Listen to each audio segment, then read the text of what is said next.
அனைவருக்கும் வணக்கம். இன்றைக்கி உருளைக்கிழங்கு வறுவல் எப்படி செய்வதுன்னு பார்க்க போகிறோம். ஈஸியாக எப்படி செய்கிறதுன்னு 3 உருளைக்கிழங்கு எடுத்திருக்கேன். அதை கட் பண்ணிவிட்டு குக்கரில் வச்சாச்சு. அது தேவையான அளவு அந்த மூழ்கிற வரைக்கும் தண்ணி ஊற்றிக்கிட்டு அதுக்கப்புறம் விசில் இது போட்டுருங்க. இது வந்தோடனே இப்போது குக்கரில் வச்சாச்சு. ஆவி வந்த உடனே விசில் போட்டாச்சு. அதுக்கப்புறம் 2-3 விசில் வந்தோடனே அதுக்கு எடுத்து ஆறினோடனே எடுத்துருங்க. எடுத்து தோல் உரிச்சிட்டு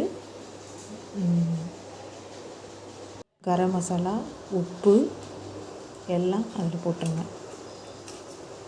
போட்டுட்டு பூண்டு இருக்குல்ல, அதை எடுத்துக்கோங்க. அதை 4 கட் பண்ணிக்கோங்க.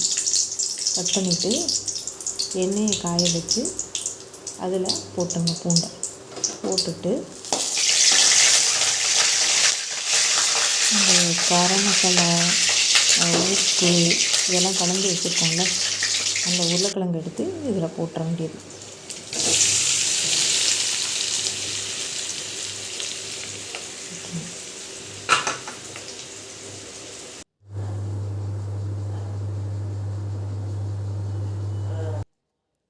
அவ்வளோதான், உருளைக்கிழங்கு மசாலா ரெடி ஆயிடுச்சு.